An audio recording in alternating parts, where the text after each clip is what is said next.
絶対指を使わない、手首を使わない、腕を使う、毛が立つ。これが全ての原点になります。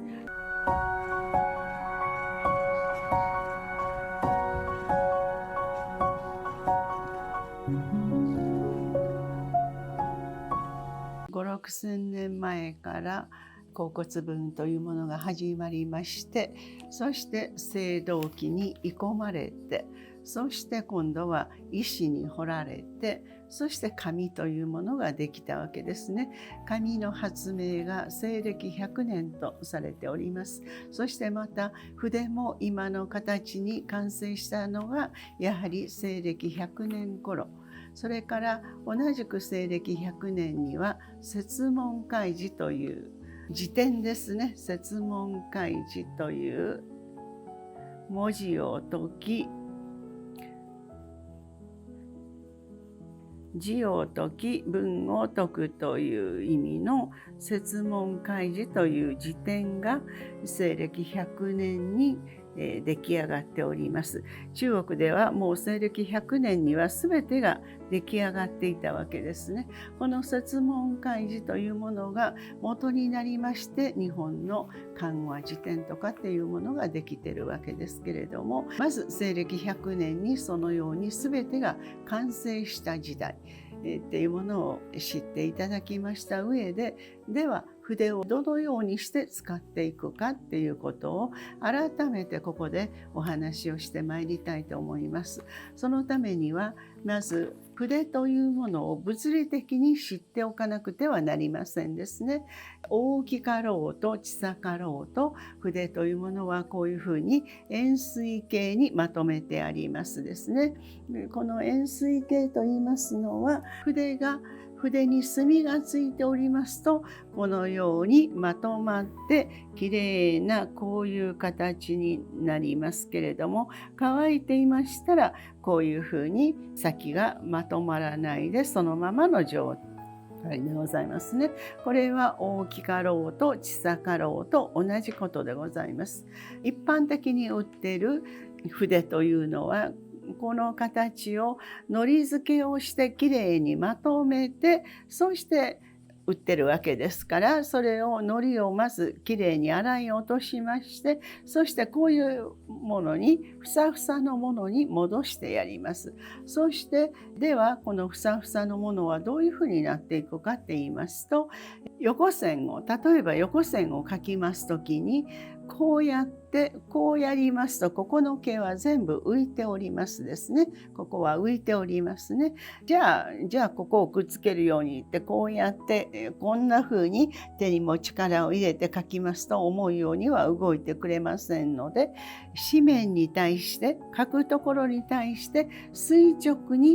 この垂直にっていうことを常に守りながら水平移動をしてまいりますね。で、これが自分の欲といいますか、いわゆる我欲というものが入りますと、こういうふうに押してしまいますね。そうするとここは毛は浮いて墨は落ちてきませんので、必ずこの先の部分、頬の部分が書くところに密着するように密着したまんま筆を使ってまいりますね。そうしないと筆のここの部分ですね、ここの部分がいわゆる墨だまりということですから、こういうふうにありますと、ここが軸としまして、ここが墨だまりになっているわけですね。いわゆるインク壺になっているわけですね。それがまっすぐ立てることによって下に降りていくわけですね。それを筆を寝かせますと、この墨だまりがせっかく墨をつけたのにここで終わってしまって、ここには墨が出てこない。ですからいっぱいボトボトに墨をつけてべちゃっとこういうふうにしてやると、そうするとここのついてた分は出ますけれども、ここは全然浮いてしまいますから、ですからあくまで紙面に対して書くところに対して垂直に、ここの方が3万本5万本ありますけれども、ここが常に書く面に対して接着している状態を保っていくわけですね。そのために絶対指を使わない、手首を使わない、肘、腕を使う。それが海腕法と言われるものです。どこかで今までもお話をしてきたと思いますが、この海腕法によって筆を物理的に使ってやるわけですね。それがまず第一条件となります。そしてではこの筆を書符という孫家庭が書きました書符という理論の中に筆を刀と同じであると、包丁と同じであるっていう考え方を示しておりますけれども、包丁を横に寝かせてですね、まっすぐしてこういうふうに刃先がまっすぐ通っていけば切れますのに、寝かせてこうやっていくら切っても切れませんですね。それと同じことですから、ここの先の部分、ここが立ってれば、今軸は横に倒れておりますけれども、毛先は立っておりますから、この状態が立つということですね。いくらこうやりましても、軸は立っておりますけれども、毛は寝てるわけですから、何が立たなきゃいけないかって言いますと、毛が立たなきゃいけないということですね。毛が立つということですね。一般的には、軸が立ってたら、毛が立つということですね。軸が立ってたら、こういうふうに、軸が立ってたら立ってるっていうふうに、どっかで勘違いされてますけれども、毛が立っていくということですね。ですから先ほども言いましたね、こうやりますと毛は寝てるわけですから、この状態ですと筆を少し傾けてこうやると筆の毛先を使えるわけですね。軸は寝ておりますけれども、これが全ての原点になります。そして、書というものは厚みのある線ですね。厚みのある線を書くことが目標に、厚みのある線。ということは、このようにスッとまっすぐ立てていますと、墨がこの墨だまりからだんだん落ちてきてくれますけれども、こう書いてゆるゆるゆると書くと墨が降りてきて厚みのある線。この時に筆がこう寝ますと厚みがない平面的な線。これだけの違いがございますね。平面的な線。これは本物の書の世界では一番技術的に一番意味嫌われる世界となりますね。そしてでは今までに名品と言われる、例えば楷書体ですね。楷書体の初等三大家の楷書体はじゃあどのように違うんだろうかって言いますと、まず九成宮と言われるもの、楷書の極則と言われるものですけれども、例えばこの中、中という字ですね。中という字は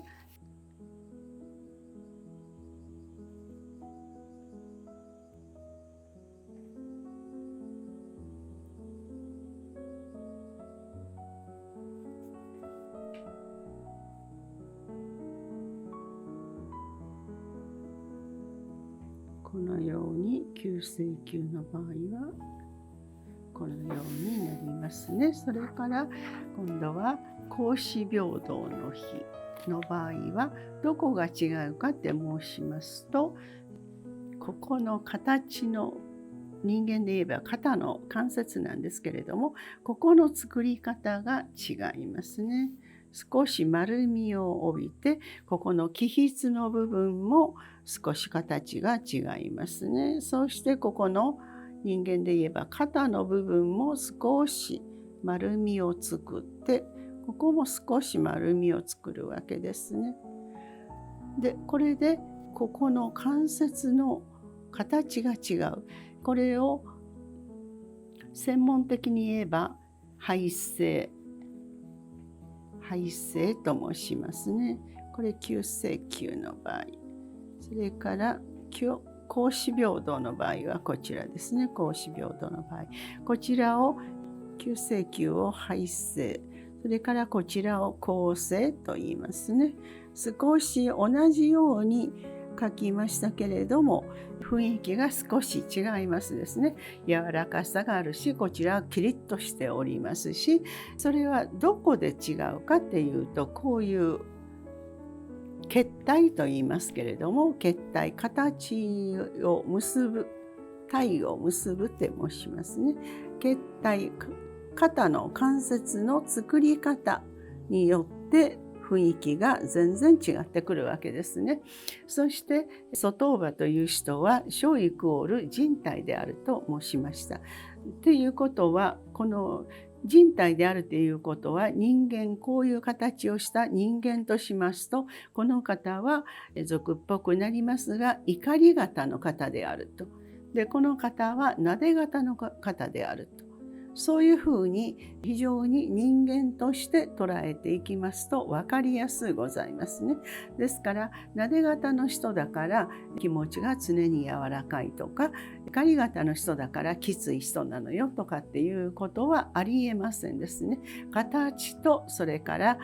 精神というものは別物でございますので、では我々はどうやって楷書体を習っていくのかっていうことになりますと、いわゆる筆法として筆をどういうふうに、関節をどういうふうに作り上げていくかっていうことを習っていくわけですね。そうした上で、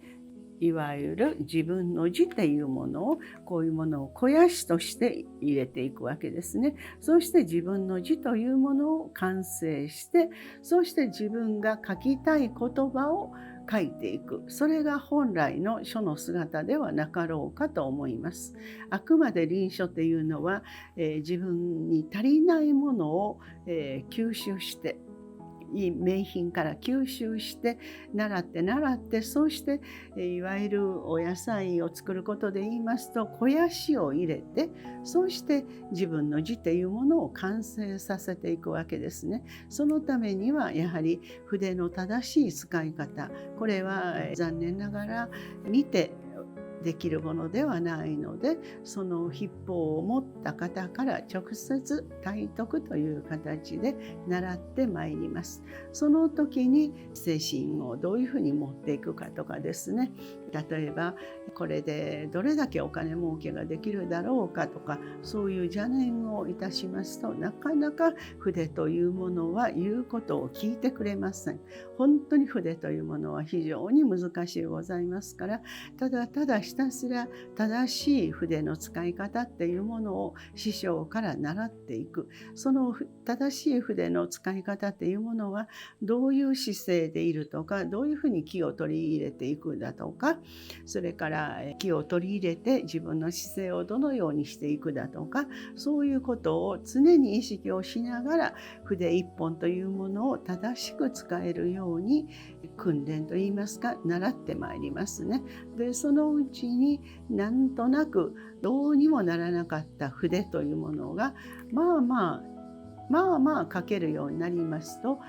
何て言いますかね、勝手に筆が動いてくるっていう時がやってまいります。その時を楽しみにして、コツコツとお勉強していただくことしか書というものが上手になる方法はございません。ですから先生の字が例えばですね、先生の字がこういうふうに、ここは太いな、ここは細いな、また太いなってこうやって、ここの中はこうかなとか言ってやりますと、手本がないと書けないという状態になりますから、それだけはおやめいただきたいんですね。そしてじゃあどうするかって言いますと、何度も申し上げますように、経全部を使ってやろう、落ちこぼれのないように使ってやろうというので入れて、ちょっとお尻を上げて中鋒という筆の穂先が線の真ん中を通っていくように、そしてここは少し反らし気味にしてこう入りますね。そうしますと、言葉は悪いですけれども、こちらはいわゆるハゲ茶瓶の字になりますし、こちらは厚みのある字となりますね。そうやって厚みのある字っていうものを穏やかな心でコツコツと練習していくことが書を習うことの意味のように思います。ただ字が上手に書けるだけでは今の時代現実に筆を使って字を書かなきゃいけないということはございませんですね。いわゆるのし紙も何もかもがいわゆるパソコンといいますか、今やスマホでも送り状もできるわけですから、実際に自分の字で書かなきゃいけないということはほとんど、皆無とは言いませんがなくてもいい時代になっております。その中であえて筆に墨をつけて書くということを何を求めたらいいかって考えました時に、やはり古典に基づいて正しい筆法を習っていく。そうするためには、ものの考え方とか姿勢の取り方とか呼吸の仕方とかっていうものが全て本物の書の中には含まれておりますので、そういうものを少しずつ急いでも得得はできませんから、ほんの少しずつ少しずつ1ミリずつでいいので歩んでいただければいいかなと思っております。今日はこの辺で終わりといたします。ありがとうございました。